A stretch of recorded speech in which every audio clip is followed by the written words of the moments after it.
జై శ్రీరామ్ అందరికీ నమస్కారం. Welcome to Akhanda interviews. నేను మీ కస్తూరి శ్రీధర్. మిత్రులారా, ఇప్పుడు మనతో పాటు న్యాయవాది అయినటువంటి లగిడి అరుణ్ గారు ఉన్నారు. ఇప్పుడు కొన్ని న్యాయపరమైనటువంటి సందేహాలను ఆయన అడిగి తెలుసుకుందాం. నమస్కారం అరుణ్ గారు.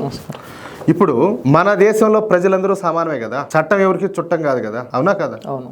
అలాంటప్పుడు సరే, ఎవరికైనా అది ఏ మతం వాళ్ళైనా కూడా హక్కులు అనేవి ఒకటేగా ఉండాలి. ఒకరికి ఎక్కువ ఒకరికి తక్కువ అలా ఉండకూడదు. మరి వీటిలన్నింటినీ పోగొట్టడం కోసం మోడీ ప్రభుత్వం యూసీసీ బిల్లు తీసుకొని వస్తానంటుంది. దీన్ని చాలా మంది వ్యతిరేకిస్తున్నారు కూడా. అసలు ఈ యూనిఫామ్ సివిల్ కోడ్ బిల్లుతో కలిగేటటువంటి ప్రయోజనాలు ఏంది కాస్త వివరించగలరా? ఖచ్చితంగా శ్రీధర్ గారు. మనం చూసుకుంటే ఈ మధ్య కాలంలో మనకి ఎక్కువగా వినపడే పదం ఇది, యూనిఫామ్ సివిల్ కోడ్. దేశంలో తీసుకురావాలి, అందరినీ సమానంగా చూడాలి అన్నీ చెప్తూ ఉంటారు. కానీ ఎక్కువ మంది దీన్ని ఏమంటూ ఉంటారంటే, మన దేశంలో కొన్ని పర్సనల్ లాస్ ఉంటాయి. అంటే ముస్లింలకి ఒక చట్టం, హిందూ మ్యారేజ్ యాక్ట్, అట్లే పార్సీలకి, క్రైస్తవులకి, ఎవరెవరు మతానికి అనుగుణంగా వారికి చట్టాలు ఉన్నాయి. ఎప్పుడైతే ఈ యూనిఫామ్ సివిల్ కోడ్ అని చెప్తామో, వీళ్ళు ఏం చేస్తారంటే దాన్ని కేవలం వివాహాల కోసమే చేస్తున్నారని అపోహ చెందుతూ ఉంటారు. కాదు, ఈ యూనిఫామ్ సివిల్ కోడ్ అనే చట్టం అందరికీ, పౌరులందరికీ వర్తించే ఒకే చట్టం. వివాహాలకి, విడాకులు, వారసత్వం, దత్తత వంటి వ్యక్తిగత విషయాలకు అన్నిటికీ వర్తిస్తుంది. మనం ఇప్పుడు చూసుకుంటే మన రాజ్యాంగంలో ఆర్టికల్ 44లో యూనిఫామ్ సివిల్ కోడ్ గురించి చెప్పబడింది. కానీ ఈ ఆర్టికల్ 44 అనేది కేవలం directive principles of state policy మాత్రమే. దీనిని అమలు చేసే హక్కు సుప్రీంకోర్టుకు కానీ లేదా కేంద్ర ప్రభుత్వానికి లేదు.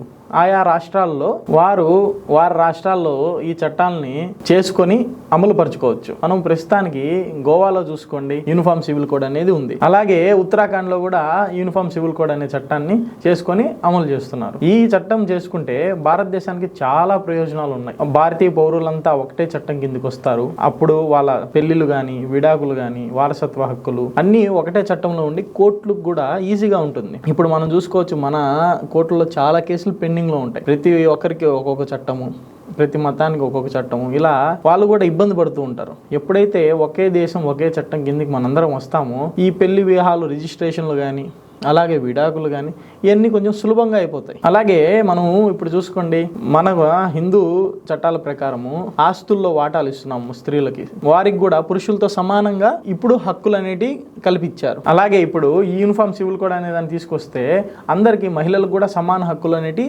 దక్కుతాయి. ఇర్రెస్పెక్టివ్ ఆఫ్ రిలీజియన్, ఏ రిలీజియన్ లో ఉండే మహిళలకు కూడా సమాన హక్కులు ఉంటాయి. అంటే మీరు చెప్పేదాన్ని బట్టి ఇక్కడ నష్టపోయేదంటూ ఏమి ఉండదు. చెప్పాలంటే ఇంకా కొన్ని హక్కులు పొందగలుగుతారు, అంతే కదా? అవును. కానీ మనం చూసుకుంటే కొంతమంది దీన్ని మా మతానికి వ్యతిరేకంగా ఉన్నాయి ఈ చట్టాలు, అవి ఇవి అంటూ వ్యతిరేకంగా కూడా మాట్లాడుకుంటా ఉంటారు. కానీ ఇప్పటికీ ఇలాంటి చట్టాలు చాలా దేశాల్లో అమల్లో ఉన్నాయి. అక్కడ వివిధ మతాల వాళ్ళు ఉండొచ్చు, కానీ మన దేశంలో లాగే కొన్ని దేశాల్లో వేరే వేరే మతం వాళ్ళు ఉన్నారు. కానీ ఆ దేశాల్లో వీళ్ళు ఈ యూనిఫామ్ సివిల్ కోడ్ అనే చట్టాన్ని అమలు చేసుకుంటూ శాంతంగా బతుకుతున్నారు. మనం చూసుకుంటే ఫ్రాన్స్ లో 1804 నుండే ఈ యూనిఫామ్ సివిల్ కోడ్ అనే చట్టము అక్కడ అమల్లో ఉంది. అలాగే మనం చూసుకుంటే టర్కీ ఒక ఇస్లామిక్ దేశం. ఈ దేశంలో కూడా 1926 నుండి యూనిఫామ్ సివిల్ కోడ్ అనేది అమల్లో ఉంది. మనం టర్కీలో చూసుకుంటే మెజారిటీ అక్కడ ముస్లింస్లే ఉంటారు. వాళ్ళకి ఎటువంటి ఇబ్బంది లేకుండా ఈ చట్టాన్ని వాళ్ళు అమలు చేస్తున్నారు. ఇకపోతే అమెరికాలో ఎప్పటి నుండో ఈ యూనిఫామ్ సివిల్ కోడ్ అనే చట్టం ఉంది. వెళ్ళిపోయి అక్కడ మా మతంకి ఇంకో చట్టం కావాలి అనేది లేదు. మీరు ఒకరిని పెళ్లి చేసుకున్న సమయంలో మరొకరి విడాకులు ఇచ్చే అక్కడ పెళ్లి చేసుకోవాలి. అక్కడ అందరికి సమానమైన హక్కులు. ఇప్పుడు హిందూ వెళ్ళనివ్వండి, ముస్లిం వెళ్ళండి, ఎవరు వెళ్ళినా కూడా వాళ్ళకి అక్కడ సమానంగానే చట్టాలు ఉంటాయి. అలాగే అనేక దేశాల్లో ఈ యూనిఫామ్ సివిల్ కోడ్ అనే చట్టాలు ఉన్నాయి. అరుణ్ గారు, ఇక్కడ నాకు ఒక సందేహం ఉండాలి. ఇప్పుడు వచ్చేసి వీళ్ళు సరే ఈ పెళ్లిళ్ళు కావచ్చు, లేకపోతే ఇతరత్ర వ్యవహారాలు, ఈ విషయానికి వస్తే లేదు మాకు మా మతం ప్రకారమే మా హక్కులు కావాలంటారు. అంటే ఏంటి? ఈ సివిల్ ప్రకారం అన్నమాట, అంటే సివిల్ లా ప్రకారం. కానీ వీళ్ళు చేసేటటువంటి క్రైమ్ ఉంటుంది చూసారా, అది దొంగతనాలు కావచ్చు, దోపిడీలు కావచ్చు, హత్యలు కావచ్చు, తీవ్రవాదం కావచ్చు, మరి ఇలాంటి పనికిమాలిన పనులన్నీ కూడా చేస్తూ ఉంటారు కదా. మరి ఇప్పుడు మామూలుగా మన క్రైమ్ కు సంబంధించి మనకు చాలా చట్టాలు ఉన్నాయి. ఓకే, ఈ క్రైమ్ ప్రకారం ఎత్తుకుంటేనేమో మేము ఇండియన్ లా ప్రకారం మాకు శిక్షలు ఏమంటారు.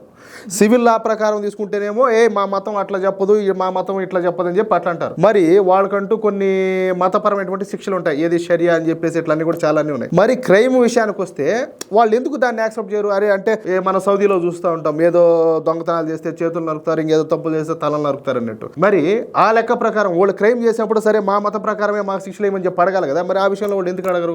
దీన్ని ఎట్లా యాక్సెప్ట్ చేస్తుంది గవర్నమెంట్ కావచ్చు, చట్టాలు కావచ్చు? దీన్ని ప్రజలే గట్టిగా అడగాలి.